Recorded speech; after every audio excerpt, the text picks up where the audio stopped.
Hi everyone, my name is Sarah Mari. I'm one of the librarians at Portland Public Library in Portland, Maine, and I'm here today to finish the book that we've been reading, The Dragon Thief by Zetta Elliott, illustrated by Geneva B, and published by Random House. We're going to pick up right where we left off with chapter 12 as Jackson, Vic, Kenny, Kavita, and Auntie are all in the Emporium with the dragon, Mo, and the dragon started to scream, and then something big was coming. We're going to find out what it is. Chapter 12. The building starts to shake, throwing us all off balance. Vic looks at me over his sister's head. He silently mouths the word, earthquake. Intuition tells me that it's not an earthquake. I shake my head and Vic holds his sister a bit tighter.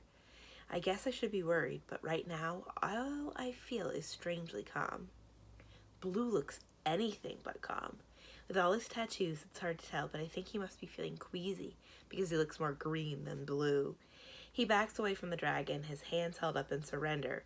Well played, madam. Very clever indeed.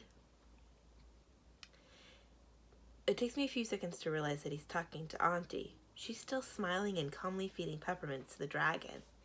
I go over to what's left of the window and I look up at the smokestack. It's starting to wobble. Kenny joins me and panics when the quaking intensifies. Look out, he cries, covering his head with his arms. Kavita screams, but the tower doesn't topple. Instead, its bricks loosen and expand, rapidly spinning around and around like an upside-down tornado. This dizzying effect conceals the fact that something is growing inside and emerging from the smokestack. That's the gate, I whispered to myself. Suddenly everything makes sense. Vic's aunt must have known what would happen when the baby dragon's cries reached its mother's ears. All of a sudden my ears pop and the roof of the Emporium flips open like a hinged lid of the mint tin. The mauve sky has darkened and the moon floats just above us like a pearl in a pool of ink. I jump at the sound of thunder and realize it's the swirling bricks from the disassembled smokestack that are falling to the ground, raising an immense cloud of dust. A strong gust of wind clears the air, and a monstrous beast looms above us. I blink and then I blink again. I can hardly believe my eyes. Unlike our happy purring baby dragon, this adult one looks truly menacing. Yet something about the orange eyes of the black-scaled, black-winged dragon looks familiar. It points its snout at the sky and fire spews from its mouth, like lava from a volcano. Sparks break down on us as the dragon grips the roofless walls of the Emporium with its sharp talons and lowers its horned head. For just a second, the dragon shimmers like a hologram, and I understand why it looks familiar. When it's not a dragon, it's a tall, haughty woman with a long black braid. It's Sis. She wavers like a flame, a giant, angry woman one moment, and a fierce dragon in the next. And I'm not sure which one's scarier. There's the dragon. Blue tries to act brave, but one thunderous roar from Sis makes every single one of us tremble. Even the creatures tattooed onto Blue's body flee from Sis and disappear from sight under his clothes. Only Jeff has the courage to approach the dragon. The fairy flies up into the sky, whispers something in Sis's ear, and then perches on one of her horns as if awaiting orders. The dragon peers into the Emporium and blows hot air out of her nostrils. We cluster together, leaving Blue on his own to confront Sis. When she speaks in her dragon form, her voice is a low rumble. You were warned, Sis growls. Blue retreats until he's back against the wall. I've done nothing wrong, he cries, but the desperation in his voice reveals his guilt. Liar! Sis's forked tongue waggles at Blue from between massive fangs. Those creatures do not belong to you. Having the wall at his back seems to lend Blue some courage. He straightens and shouts back, They're not yours either! Under his breath he mutters, You claim everything for yourself. Sis hears him and brings her snout even closer to Blue's face. I am charged with protecting these creatures. They are not safe in this world. Whose fault is that? Blue demands, defiant despite being trapped in the corner by the dragon's massive head. They have a right to be here. This is their world too. But you wouldn't fight for them. You surrendered and retreated to the other realm, insisting that everyone go with you. You never gave them a choice. Sis rears up once more, and I expect to see fire shoot out of her mouth, but instead she twirls gracefully in the star-filled sky and reappears inside the Emporium in her usual human form. She stands before Blue, still proud but less menacing, with Jeff perched on her shoulder. You claim to love them, yet you would put these creatures in harm's way for the sake of an experiment that you know will fail. Why doesn't their safety matter as much to you as it does to me, I wonder? Blue seems to relax a bit now that Sis is human once more. He takes a step away from the wall and tries to reason with her as an equal. Because life is filled with risk, Sis. And yes, I would risk losing last one of my special friends in order to see them more free to live how and where they want to. I know it's the wrong thing to do, but I can't keep quiet anymore. I step forward and I clear my throat. Excuse me for interrupting, but why can't Blue's guests stay here, Sis? If magic was part of this world once, why can't it be that way again? Sis turns her head and glares at me. Keep quiet, boy, she says with a dismissive wave of her hand. This does not concern you. Mama taught me never to talk back to a grown-up, but I forget about my home training for the moment. Actually, it does concern me, because I'm Ma's apprentice, and it's my job to bring back the last dragon to the realm of magic. That's right, Blue cries, looking past Sis to the rest of us. You can't keep making executive decisions. I say we take a vote. Blue's hand shoots towards the sky. How many people want to see magic restored to this world? I glance around the roofless room. Like me, everyone has their hand up. Vindicated, Blue laughs and steps around Sis to address us. Ha! I knew it. That's how decisions ought to be made. Not by one person, not by... He points a finger at Sis and adds, a tyrant. Jeff flies straight at Blue and makes a sound like a hissing cat. Then, as if feeling a tug on his invisible leash, Jeff returns to Sis. I see, Sis says solemnly, turning to face us. And what will you do when every single one of these creatures is harvested for its special properties? Sis pauses briefly and then goes on, her voice rising in volume. And which of you will dedicate your life to preserving their? They look at one another and then down at the floor. Kavita inches closer to Mo and strokes its neck gently. I already tried to take good care of Mo, but... Kavita has made some bad choices that cause a lot of problems for a lot of people, but she's just a little kid. Sis shows no sympathy, however, and looms over her. But you failed because you are ignorant of what an infant dragon needs, and then you deliver the dragon to this fool. Kavita looks like she wants to start bawling, but she stubbornly refuses to crack under Sis's glare. He took Mo from us, she says weakly, proving you are unable and unfit to care for something so precious.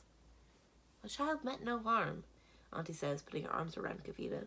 We did what we could to make amends. Sis praises the old woman and shows her a bit more respect.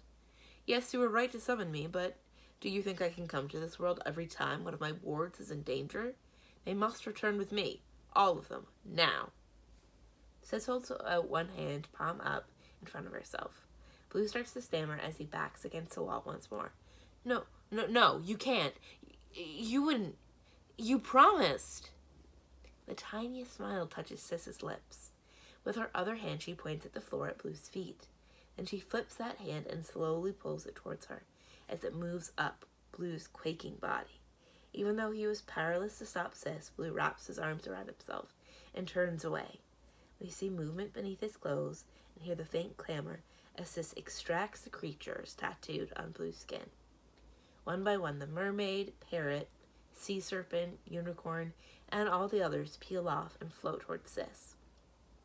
Still in miniature, the creatures huddle together and are soon encased in a clear sphere that forms above Sis's outstretched palm. When the last fairy presses a kiss into Blue's cheek before heeding the summons, the miserable man sinks to the floor. His sobs make my own throat ache, and I truly feel sorry for Blue. You can see Blue there, and all of the magical creatures going to Sis's hand. I was gonna free them, he whimpers. Sis seals the sphere before lifting it above her head and using her palm to gently push it over the wall of the emporium. It floats into the night sky for a moment before dropping towards the pile of bricks that ring the base of the smokestack. Dark hands reach out of the shadows to catch the sphere. I peer into the shadow, and I think I see a glimpse of a tall man with a gray beard. "Trub!" I cry, thrilled to see my grandfather. He salutes me, and his gold tooth gleams in the moonlight. Then he turns his attention back to the sphere. Holding it between his palms, Trub touches his forehead to the glowing, pulsing orb. I can't hear what he's saying, but after a few seconds, he releases the sphere and it gets sucked into the ground. The creatures have passed through the gate and are on their way back to the realm of magic. Blue's pitiful sobs bring my attention back to the inside of the emporium. "Did you hear that? Did you hear their lament? No, of course not. You've learned to shut your ears a long time ago. Your heart, too." Blue slumps against the wall, but turns enough to fling a hand out and point accusingly at Sis. He looks at me and said, "Did you know about that, Sis?" She's an expert in looking the other way. The slave trade flourished right beneath her nose. People, your people, were shackled, sold, and shipped across the sea, and Sis watched it happen. She let it happen. Auntie gasps and holds the hem of her sari to her mouth. I swallow hard and I feel my cheeks burn the way they always do when my social studies teacher talks about slavery, with her eyes trained on me. Blue grins and looks a bit like its old playful self. Mischief makes his gray eyes gleam. "Tell me, Jackson, what would the world be like without the specter of slavery?" Then he lowers his voice and adds, "What has the world been like without your father, Jax?" My heart stops for just a second. I take a deep breath to start it beating again, and I say, "Leave my dad out of this." Blue keeps his eyes locked on mine. He presses his pale hands against the wall and claws at the bricks to help himself stand. "It's been almost 2 years. You must wonder sometimes. Did he really have to die?" I blink quickly to stop the tears from filling up my eyes. I know Blue's playing some sort of game, but I can't seem to keep myself from being drawn in. "Bad things happen," I tell him, just as Mama told me that terrible night. "There's nothing that we could do about it." "There's nothing you can do about it, but she could." "More lies," Sis snarls, folding her arms across her chest. Jeff mimics the gesture, and both glare at Blue with obvious disdain. Blue flinches and pushes himself away from the wall. He staggers forward, and I rush to catch him when it seems that he might fall. Blue grasps my shoulder and looks into my eyes. "I'm telling you the truth, Jax. Ask her. Ask her why she won't use her power to end the suffering in our world." Sis turns away as if she can't be bothered to entertain such a ridiculous question. But suddenly I really want to know. Could magic make our world a better place? Could Sis have saved my dad? "Could you do that, Sis?" Jeff leaves Sis's shoulder and flies to my face. The fairy holds up one hand and signals for me to stop. Kenny steps forward and speaks on my behalf. "He needs to know, Jeff. Jax has been through a lot. Sis owes him an answer, don't you think?" Jeff looks from Kenny to me and then spins to face Sis. I can't tell what passes between them, but it seems like Jeff is pleading with his boss. Sis finally draws closer. Blue's grip on my shoulders loosens, and he quietly slinks into the shadow. Sis towers over me, her dark eyes hard and cruel. "Tell me, boy, who is responsible for the suffering in your world? The famines, the wars, the many diseases that have no known cure?" I think for a moment. Sis has taken Blue's place, but I still feel like I'm being asked to play a game. We are, I guess. I mean, some humans are to blame, the leaders in our countries. My voice goes up at the end, which makes my answer sound more like a question. Sis nods. "Then why should the creatures in my care solve problems that they haven't created?" I have no answer for that, and Sis doesn't give me time to think of one. "How do you think this fool makes his potions?" he asks me. "He siphons the magical abilities of his so-called guests." "I took no more than I needed," Blue calls weakly from the shadows. "My guests were happy to share their gifts with me and my clients." Sis puts a finger to my chin and turns my head so that I am facing her once more. "Our worlds can only coexist if there is balance. Life and death, loss and gain. If anyone were to interfere and upset that balance, there would be a price to pay in your realm and in mine." But innocent people are paying a price right now, I insist. Good people die for no reason. That's not fair. For just a moment, I think I see a flicker of sympathy in Sis's dark eyes. She removes the sharp fingernail pressing into my chin and instead cups my cheek with her surprisingly soft palm. Suffering is what makes you human, Jax. Without scarcity and loss, there would be no reason to develop gratitude for abundance. Without pain, you would never appreciate moments of joy. If there is imbalance in your world, that cannot be my concern.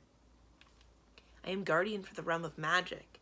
Your people have chosen fools as leader. If you want change, you must hold them accountable or become a leader yourself. Who would follow me? I mumbled pathetically. I had almost forgotten Vic and Kenny are still in the room. Vic's confident voice startles me. We would, he said. We've been following you all day, Kenny adds. And I've seen some amazing things. Dragons, fairies. Kenny pauses to gaze reverently up at Sis. He quietly adds, plus I've never met a queen before. Sis frowns. I'm no queen, boy. I'm a guardian. You, Sis says, turning my head once more, were entrusted with a mission. You failed. She takes a step back and glances out the window at the pile of rubble behind the Emporium. I could have retrieved the lost dragon myself, but I gave you a chance to put things right. Why? You failed. Those two words sting even though they're so true. I feel my cheeks burn and I look at the floor so that Sis cannot see my shame. I don't know, I mumble. Maybe you felt sorry for me? Sis raises her voice, compelling me to look at her in the eye. I can't tell if it's magic or just my fear, but Sis appears to grow taller with every word. Listen closely, boy. I gave you a second chance so that you could prove your worth, not just to me, but to yourself. You accepted the opportunity to redeem yourself, and you have done so admirably. My cheeks burn some more, but this time it's with pride. Sis looms over me. I am sorry you lost your father, she says with genuine sympathy, but we all must face trials in our life. Without challenges, we would never know our capacity for courage, compassion, and forgiveness. Sis glares at the shivering heap of limbs that Blue has become. Revenge is a temptation we must resist. Even the lowest among us can be redeemed. Jeff whispers in her ear, and Sis looks up at the moon. My time here is at an end, she says with a weary sigh. You face these challenges because of your love for Ma. She's also dear to me. Take this. From the folds of her dress, Sis pulls a small carved bottle. I step forward to accept it. What is it? I ask. A true potion, nothing like the ones concocted downstairs by that fool. 3 drops in a glass of water will rouse her. Do it soon, before the moon wanes. Thank you, Sis, I say, humbled by the trust she has placed in me. Farewell, Jackson, Sis says. She takes a moment to look at my friends as well. Your loyalty will be rewarded. Then she turns to the dragon, which has continued to grow and is now nearly as big as an adult elephant. Time to go home, little one, Sis says with affection, and even a hint of a smile. The dragon rears up on its hind legs and looks at her quizzically. Sis points at the creature and draws a circle around it. Once, twice, and by the 3rd time another elastic sphere has formed. Unlike Blue's tattoos, however, the dragon doesn't accept its fate. It whines and claws against the sphere, but to no avail. Kavita sniffles and holds out a hand to the confused creature. I'll never forget you, Mo, she says tearfully. Sis touches the sphere with her hand and the dragon calms somewhat. Then she effortlessly lifts it into the sky and pushes it over the Emporium wall. Trub is ready to catch the glistening sphere, and he performs the same ritual before sending it through the gate. I sigh with relief. It didn't happen the way that I thought it would, but the last dragon is finally on its way home. I wish Ma were here so she could know that I played a small part in fulfilling her final mission. Are you ready? The sound of Sis's voice brings me back to the present. I look at her outstretched hand and then realize that she's not offering it to me. Auntie steps forward and places her small, wrinkled hand in Sis's. Auntie, no, Kavita cries. Vic grabs his sister before she can fling herself at the elderly woman. I want to go home, child, Auntie explains. This may be as close as I will ever get to finding a place where I belong. That seems to make sense to Kavita because she nods and leans against her brother. Their aunt smiles and places a hand on each of their bowed heads. I found my purpose, she says with pride. I will take good care of Mo. Don't worry about either of us. Can you do something for me, Kavita? Through her tears, Kavita says, Yes, Auntie, anything. The quilt on my bed is precious to me. You'll take good care of it, won't you? Kavita nods and gives her aunt one last hug before wrapping her arms around Vic. Jeff flies over to Kenny and silently places a tiny hand on his rosy cheek. Then Jeff zips back to Sis, who draws another circle. As the sphere closes around them, I hear the crackle of electricity. Sis points upwards this time, and we watch as they rise into the sky. Sis steers them to the mound of bricks circling the gate. She holds Auntie close, nods at Trub, and then they vanish as the gate opens and sucks them out of our world. Chapter 13. The roof flips shut with a loud boom, leaving us in darkness. Without Jeff's wings to guide us, we fumble in the darkness until I pull out Kenny's flashlight. Even then, when we turn to leave, we nearly trip over Blue. He lies, sprawled on the floor, his bare arms trembling still.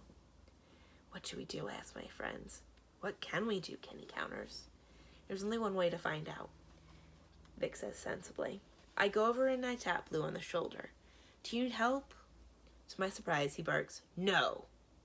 And that's when I realize that he's shaking with rage and not from the cold.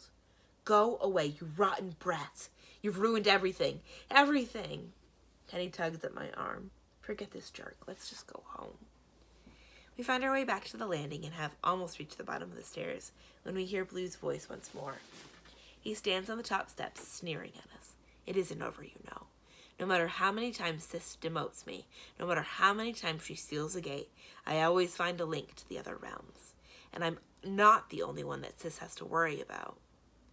Kenny tries to pull me along, but something in Blue's tone makes me determined to face him. I frown and demand, what's that supposed to mean? Blue just sneers at me. Ask Ma, she'll tell you. There's a reason we formed a union.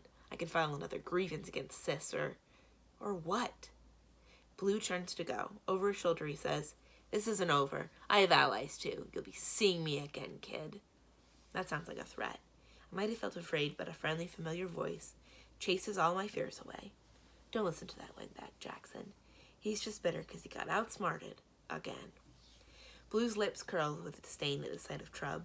I race over and throw my arms around my granddad. He staggers a bit and pulls my head back gently with his hand. Thought I'd forgotten about you? I hate to admit it, but when I nod, Trub just smiles. Promised you'd see me again. I searched high and low for a working transporter, but those sick little dragons have had everything shut down. So I bided my time and kept an eye on Sis. I had a feeling she'd be crossing over to collect what was hers. When she opened the last gate, I offered my services and tagged along. I'm so glad you were there. Blue got me so mixed up there were times that I didn't know what to think. You listen to your heart. That's what it means to work in these strange and wonderful worlds. You don't just have to believe in magic, you have to believe in yourself. It helps to have friends who've got your back. I'm talking to Trub, but I'm looking at Vic, Kavita, and Kenny. You make a good team, Trub admits. I'd like to thank all of you for helping out my grandson. Trub has already met Vic and his sister, so he shakes hands with just Kenny. I glance upstairs in time to see Blue disappear behind door number 1. Without his guests, he looks pretty lonely. Yet did Blue say that he had allies? Are there really more people who are willing to defy Sis? What will happen to Blue now? I asked Trub as he leads us up to the Emporium. He just gives my shoulder a squeeze and pushes me ahead of them as we pass through a dark tunnel. When we emerge, the smokestack stands just as it was when we first arrived. The empty lots are fenced in once more, and graffiti covers the brick wall of the spice factory. You go ahead, Trub says. I've got one last job to finish. As soon as we reach the street, Trub flares the fingers of his left hand. Then he makes a tight fist with the same hand, and we watch in awe as the entrance of the base of the smokestack is once more sealed tight with cement blocks. What do we do now? Kenny asks. I have to give Ma a dose of this tincture, I say, suddenly sad to be parting from my friends. You guys have been so amazing. I could never have done this without you. Kavita is still weeping softly, her face turned into her brother's chest. Vic gives her a squeeze and tries to reassure her. It's what Auntie wanted, Kavi. You want her to be happy, right? When Kavita nods, Vic takes a hold of her hand and says, Let's go. Mommy and Papa will be worried about us, and I want to tell them how brave you were today. As they turn to go, Kavita looks back over her shoulder. We made things right, Jax, she says quietly. I nod and wave as they head down the street. Kenny coughs and crosses his arms over his chest. Before this adventure, I would have thought that meant that Kenny was about to clobber someone. But now I know that that's what he does when he's not sure what to do. Thanks for your help, Kenny. You got more than what you bargained for when you offered to help us open that mint tin. Kenny smiles shyly and looks at his feet. I guess I'll tell my mom that we finished our project for school. Do you have a partner for the science fair? Kenny shakes his head and looks down the block. The street lights have come on, but I can still see the pink glow of his cheeks. I never have a partner. It's easier to work on my own. Why don't we ask Mr. Iqbal if we can work as a trio? Kenny brightens, brings his eyes back to me. Really? I nod. Sure, you, me, and Vic. We make a pretty good team, don't you think? Kenny nods and unfolds his arm. Wait till I tell my mom. She'll be so excited. We really are friends now, right? Of course. Maybe Vic and I can come over later this week. We can help your mom experiment until she makes a decent kale smoothie. Kenny laughs and shoves his hands in his pockets. They're empty, and that wipes the smile off his freckled face. Do you think we'll ever see Jeff again? I finger the small bottle in my own pocket. Once Ma gets better, she'll retire and head back to the realm of magic. Wonder if Sis will come back to collect her. If she does, Jeff might tag along. It's hard to say, Kenny, but Jeff's in a beautiful place and all of his friends are there. Well, not all of them. Kenny smiles and puts his hands out of his pockets. I better head home. You coming? You go ahead, I tell him. I just need to make one quick stop. Kenny waves as he heads down the block. Whistling softly, my granddad comes out of the shadow. He brushes dust off his clothes and nods to me. I think that about does it. No one would ever know we had quite a dust-up in here a short while ago. Ready? I look over the smokestack and I think about the lost gate. We have only this world now. I need to find a ghost, I say cryptically. Treb frowns, but doesn't ask me to explain. Want me to come with you, he asks. I shake my head. You go catch up with Mama. I need to do this one on my own. Treb nods and gives my shoulder a squeeze. You're a brave boy, Jax. If your daddy were here today, he'd be mighty proud of you. I know I am. Now I need to borrow some of your courage and go apologize to your mama. Think she'll hear me out? Definitely. I mean, probably. Treb takes a deep breath. He's seen a lot of wild stuff in the realm of magic, but facing his grown daughter has got Treb shook. I try to help him out. It's all in the delivery, right? If you start with a sincere apology for walking out on her all those years ago, Mama will let you in. I don't specify whether I mean into the apartment or into her life. Right. Thanks for the advice, Jax. I'll see you soon, Treb says before walking towards Ma's apartment.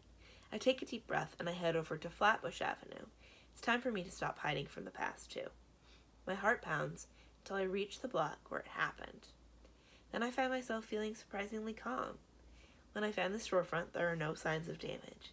The SUV that plowed into my father took out the store's display window, but there's no proof of that now. People hurry by on the bustling avenue, and no one stops to wonder why a boy like me is standing in front of a woman's clothing boutique. No one would know that my father's life ended here. No one would know from looking at me that I'm a witch's apprentice with a magical potion in my pocket. I pull the small bottle out of my pocket and remember what Sis said. Once Ma is recovered, she'll leave me too. But I can't let my selfish heart stop me from doing what's right. I turn and I head back up Flatbush Avenue. It's time to go home. When I reach Ma's floor, I put my ear to the door to hear what's going on inside. Mama and Treb are talking, not yelling, which is good. How'd Jax do today, Mama asks. Just fine, Treb replies with pride. Boy's got a knack for it. Well, he didn't get it from me, Mama says with a laugh. Guess he must take after you. There's a short pause, and then my granddad asks, Is that all right with you? Jax joining the family business, so to speak? I hold my breath and wait for Mama to respond. Can't really stop him, can I?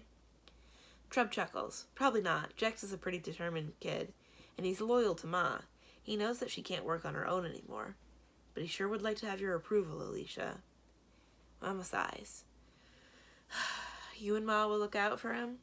Of course, Treb replies, but Mama's not convinced. Promise me, Daddy. Promise me this time you'll put family first. Treb says nothing for a long moment. Finally he says, I'm a lot older now, and at least a little bit wiser. I promise I'll do right by both of you, Alicia. I decide that's my cue to turn the key and let myself into the apartment. Mama rushes over to me. Brushing tears from her eyes, she folds me in her arms and then holds me at arm's length to inspect me. Jackson, are you all right? I step in close and give Mama another hug. I peek around her and see my granddad sitting in the living room. I look up at my mother and I say, "I'm fine, Mama. How about you?" Mama smiles as she wipes her tears away. "I'm good, baby. Your grandfather and I were just talking. Are you hungry? I could make us some dinner, or we could order in if you'd like. Maybe Treb could fix us something to eat." Treb clears his throat and gets to his feet. "There is nothing I'd like to do more than cook for my family." He looks at Mama and humbly adds, "If that's all right with you, Alicia." It's Ma's kitchen, but I'm sure she wouldn't mind. I picked up some groceries on the way home from work. Treb heads for the kitchen and Mama pulls me along, but I hang back. "I need to check on Ma," I tell her. Mama nods and disappears down the long hallway. I pull the small carved bottle from my pocket. I've repeated Sis's instructions over and over in my head. I know that I knock before entering Ma's room, even though I know that she won't hear me. She's slumped against the pillows that we stacked under her head. I left Ma's purse on the chair beside her bed, but now it's tucked under her arm. Could Ma have woken up while I was out? She won't wake up again unless I give her this medicine, so I get to work.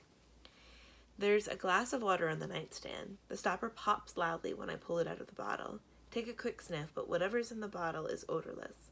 Tip the bottle over the glass and carefully let 3 drops fall in the water. The potion is black, and within seconds the water in the glass starts to fizz. Before the frothy liquid can spill over the top, the bubbling stops and the water grows as thick as tar.